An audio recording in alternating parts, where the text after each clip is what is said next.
All right, guys, so let me get this straight. So Biden went to Maui and he compared the Maui massacre to a kitchen fire. Yeah, I wish I was making this stuff up about our president, but the clip doesn't lie. Check this out.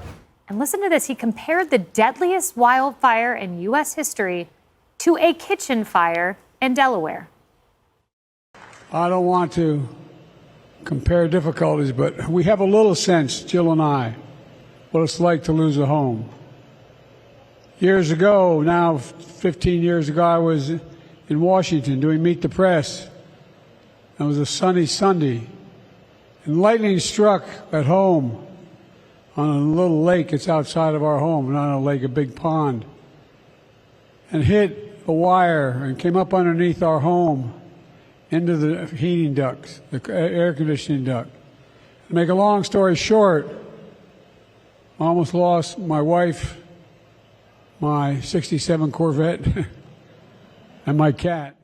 Yeah, that definitely doesn't sit right with me. What about you guys? And he really wasn't even very convincing about it either. I mean, empty fire hydrants, no alarms turned on, police blocking exits. Some are saying that this is a Democrat plan unfolding here. So President Joe Biden's recent visit to Maui caused quite a stir due to his story that compared the devastating wildfires on the island and a near miss involving his prized 67 Corvette. Now, those wildfires, they were no laughing matter. They tore through Maui on August the 8th like a wrecking ball, wiping out the charming town of Lahaina and causing a whole lot of heartbreak. Homes turned to ashes, businesses were obliterated, and tragically, over 100 people lost their lives, with many still missing and little hope of finding them alive. After mounting pressure for a first-hand look at the situation, Biden finally made the journey to Maui with his First Lady, Jill Biden. They hopped on a helicopter to check out the hardest hit spots before meeting with local and community officials. While talking to a crowd in Lahaina, Biden went into a story about how he kinda-sorta knows what it's like to lose a home. When a lightning strike hit near his place a long time back that almost toasted his 67 Corvette,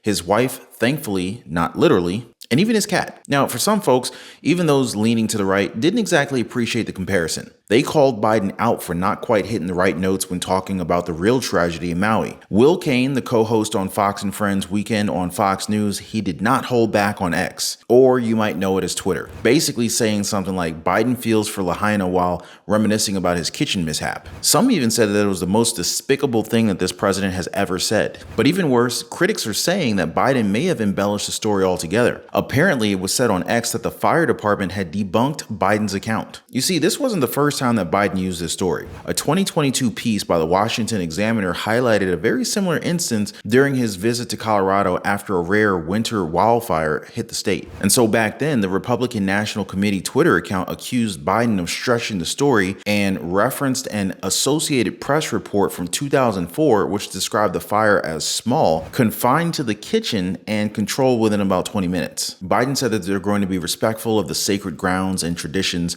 and rebuild the way that the people of Maui want to build back. And the Maui people really hope that he keeps his promise this time. Because honestly, some folks are actually saying that Biden made it all about himself in Hawaii. Some news outlets describe it as our tone-deaf commander-in-chief taken off from the Lake Tahoe home of a Democratic donor, does a fly by the island, then turns around to go back on vacation. Mission accomplished. So here's where they're coming from. While on the ground, Biden points at some burned out buildings, stiffly shakes hands with some first responders, and puts on a facial expression that's meant to convey seriousness, but really, it was just very stiff. The Biden team set up a presidential lantern in the middle of the rubble, which is bad enough, but they also brought along a very tiny little table to set his water on. Gotta make sure Biden doesn't get thirsty, huh? So then he tells a story that the Delaware Fire Department says was insignificant. On top of it all, we've got Biden's very own spin doctors, the mainstream media, trying to gaslight us by saying that Biden recounted this fire or insisting his son Beau died in Iraq when he really died of cancer. This really resonates with his victims, huh? So what do you guys think? Some say that this is not empathy, this is ego, and it's insulting. There's this whole myth around Joe Biden.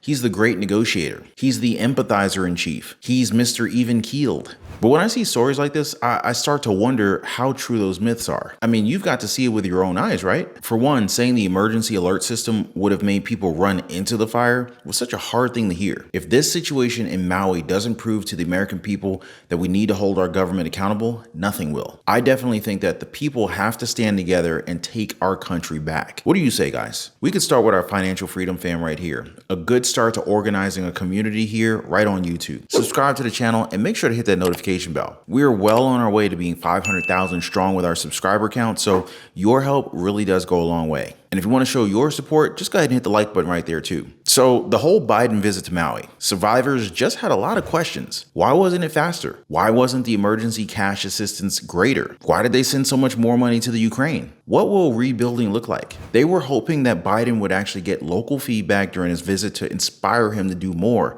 to help more, real firsthand in-person experience, because these disasters definitely become important tests of presidential leadership. We've seen it time and time again with our current president. Biden's experience with personal loss has made a reputation for him as an empathizer in chief, but he definitely got a lot of flack for declining to comment on the wildfire relief while relaxing at his Rehoboth beach home earlier this month. He also faced criticism for waiting to visit Maui for nearly 2 weeks after the fires. I guess he was trying to wait for all the smoke to clear. Now, according to the White House, it was necessary to avoid interfering with search and rescue efforts.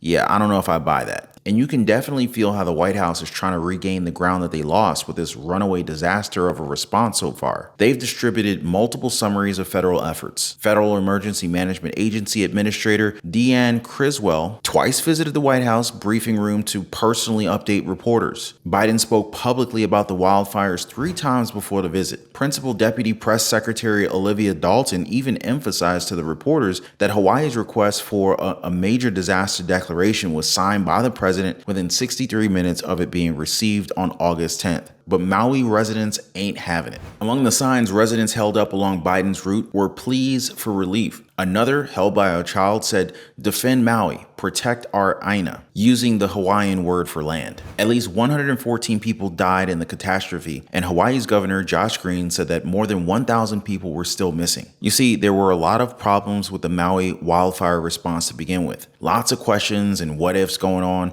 a lot aimed at the state and local government. Maui's emergency administrator resigned after defending the government's decision not to use sirens to alert residents out of fear that residents would seek higher ground toward the fires. Maui Governor Green tried defending the decision too at first, but after the resignation, he said that the now resigned administrator's response was, of course, utterly unsatisfactory to the world. They also criticized Biden's response to the Maui wildfires. Basically, it all boiled down to where's the president? And why are the Maui people getting put on the back burner? Why are the American people being ignored? Maui residents themselves say federal government response was too slow. There's also the hanging question about how the U.S. has been more generous to other countries like Ukraine than it has been to those who lost everything right here in our own country in the wildfires. That includes criticism that FEMA's one-time payments of $700 per household to help assist survivors with immediate essentials, including clothing, food, and transportation, just was not enough, especially when many households are made up of multiple generations. It's like, what are you supposed to do with that, right? Sure, some other Hawaiians appreciate the late visit, especially since it helps keep the attention on them. But still, they hope that President Biden backs it up with further action. Have you guys seen the situation over there? Survivors are literally sleeping in federally subsidized hotel rooms and short-term rentals. Disaster relief organizations are providing thousands of hot meals a day. Their immediate needs are being met, but for the residents of the Hawaiian island who have been displaced from their homes, their future is still up in the air. Temporary shelters could easily turn into permanent camps if they got complacent. So that's why some organizations are already calling officials to declare a moratorium on foreclosures, subsidize rent and mortgage payments, and also provide forgivable loans to small businesses similar to the program that the federal government operated during the C-19 pandemic. Basically, the scale of this crisis demands federal level investments. The officials have said that there are contaminants that residents cannot clean up. I mean, what is so unique about fires on Maui? Definitely raises a lot of questions, am I right?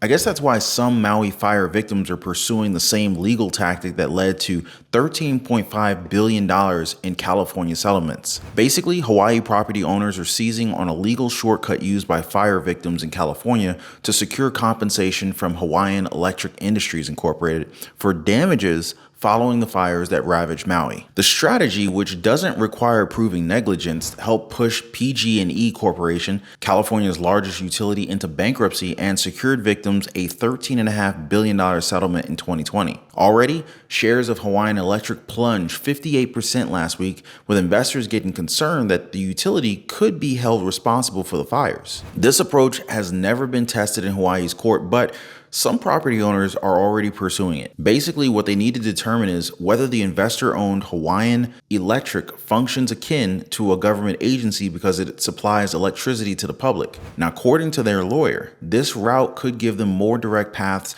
to liability and to damages. They see it as Hawaiian Electric is a private utility company, but it gets to operate as a quasi-governmental entity. Hawaiian Electric had used both private and public land to set up its power lines, some of which was destroyed by the fires.